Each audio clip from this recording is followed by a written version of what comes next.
मनोजम मातृतुल्यम जितेन्द्रियम बुद्धिमतां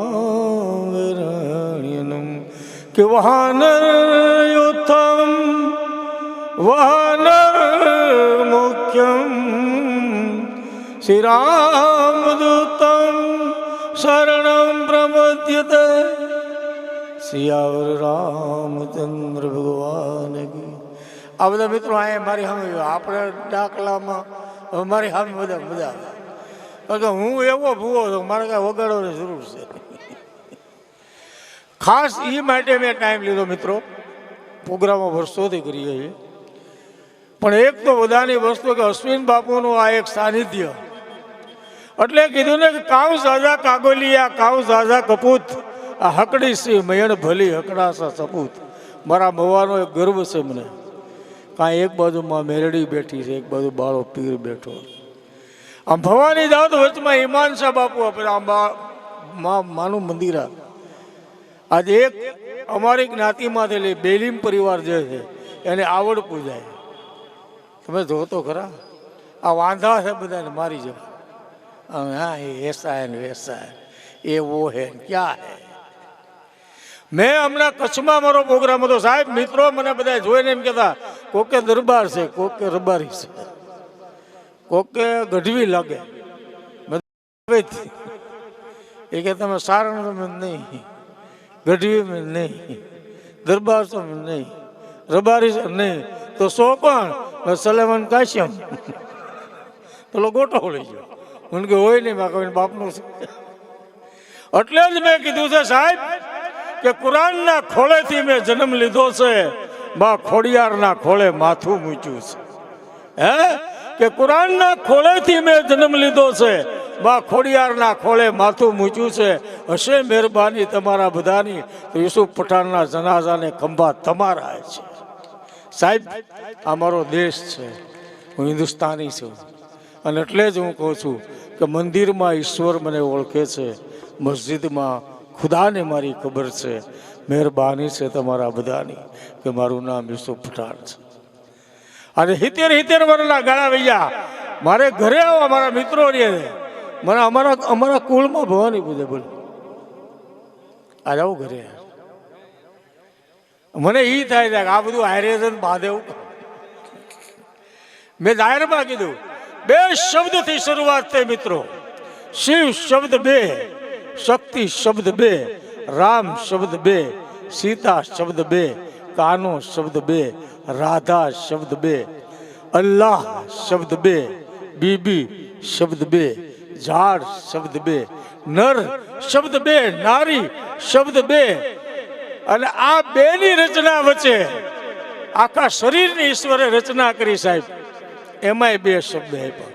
વાળ શબ્દ બે, નાક શબ્દ બે, કાન શબ્દ બે, જીભ શબ્દ બે, હાથ શબ્દ બે, પગ શબ્દ બે, ડૂટી શબ્દ બે, અંદરિયાઈ જીવ શબ્દ બે, એને આંબે મોત શબ્દ બે, અને ચિત્તા ઉપર ચડી ચિત્તા શબ્દ બે, અને ઢગલો થઈ જાય ને એ રાખ શબ્દ બે।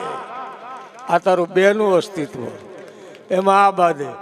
એટલે જ અમારો ઇકબાલ કે ના हिंदू बनेगा न मुसलमान बनेगा, इंसान की औलाद है तो इंसान बनेगा।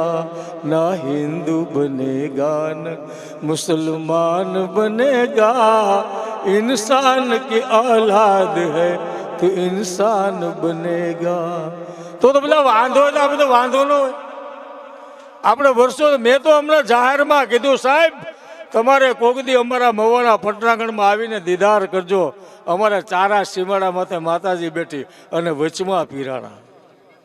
આમ જાઓ તો તમે ઈમાન શાહ આપો તલગારડા બહાર જાઓ, આમ જાઓ તમે આ રોડે ચડો તો બાપુની જગ્યાએ નાના પીર બાપુની જગ્યાએ, આમ મેરડી બેઠી, આમ ભવાની બેઠી, આમ માં શક્તિ આધ્યા બેઠી. એટલે જ હું કહું કે જ્યોત બ્રહ્મા જગદંબા આદ્ય શક્તિ ઈશ્વરી બદન ધળંબા ચંદ્ર અંબા તેજ તંબા તું ખરી અતિ હાક મીર ડાક બમણ બમણી જગમાં પરચો દીઠમાં રાસ આવડી. હે ભગવતી, હે ભેડિયાવાળી, હે 9 લાખ લોબડિયાળી, આ તારી તાકાતના દીવા બળે છે. એટલે જ કહેવાય છે સાહેબ, કોડિયું પ્રગટે છે પણ ખોટી વાત છે. કોડિયાની અંદર વ્હાઈટ અને દિવેલ બેય બળે છે એટલે પ્રગટે છે. આ બે બળે છે ને એટલે આ સમાજ હાલે છે. કોઈના બાપની તાકાત નથી, આને એકલું આકી દે.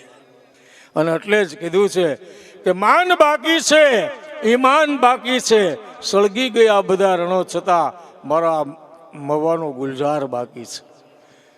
5 અમારા 5 તમારા હોય બાદે, બાકી એક તો તાકાત હું સવારનું અહીં જોઉં છું.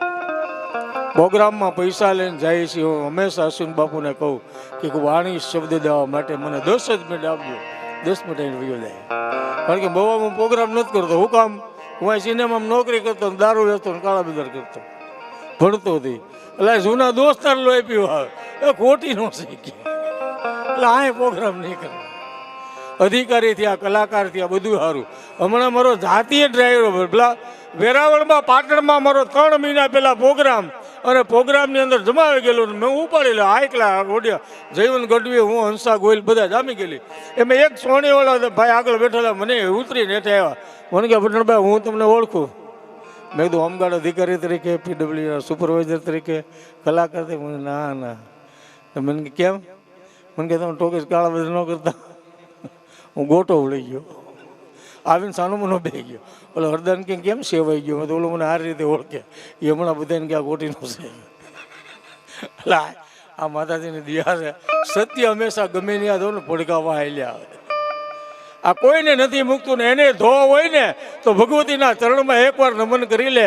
એટલે કીધું છે 1 લાખ ગુના ન માફ કરે અને સજા ઠોકી દે ને એને ન્યાયાધીશ કહેવાય. પણ તું એકવાર માથું નમાવી દે અને તારા 99 લાખ ગુના માફ કરી દે ને એને દ્વારકાધીશ કહેવાય. આ ન્યાયાધીશ છે ને આવડો આ દ્વારકાધીશ છે. એકવાર તો દવા દે. એટલે જ અમે કહીએ કે કાનાને મનાવો કોઈ, લાલાને મનાવો. કાનાને મનાવો કોઈ, લાલાને મનાવો.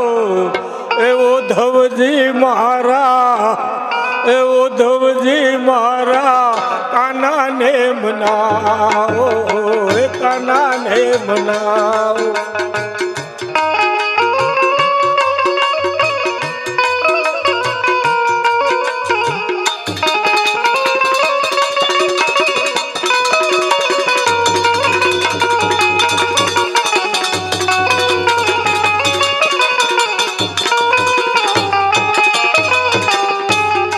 મથુરામ જાઓ કોઈ, ગોકુળ જાઓ.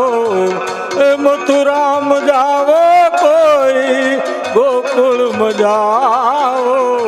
એવો ધવજી મારા, કાનાને મનાવો, કાનાને મનાવો.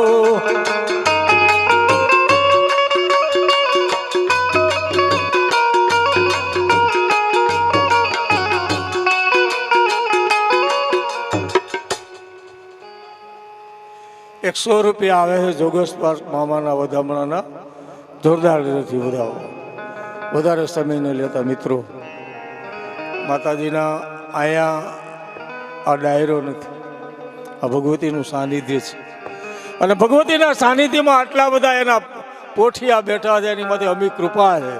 સાહેબ ઘડીક તો એક હાકળ ઉપાડી દેજો, એક ઘડીક હાકળ ઉપાડીજો તઈ ખબર પડે કે માં જેના ખોળીએ રમતી હોય ને એને કદાચ આવા ગમે એટલા ભાર હોય ને વેવી નાખે. અને એટલે જ અમે કીધું છે સાહેબ, આત્મા જે બેઠા ને એને જોઈને મને રોજ યાદ આવે. આમાં એવી એક પરમ તાકાત છે, એવું એક પરમ સત્ય છે કે એને તમે અલ્લાહ કયો, ઈશ્વર કયો, માતાજી જો, એક તત્વ આમાં રમે છે. અને એને જોઈને એટલે જ હું કહું, તુમે દેખ કર ये, ખયાલ રહે,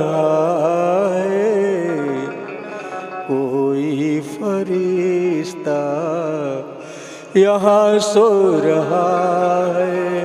तू ही मेरी मंजिल, तू ही मेरी पूजा, तू ही देवता हो, तुम ही देवता हो। बहुत रात बीती, चलो मैं सुला दूं, पवन छेड़ सरगम में लोरी सुनाऊं।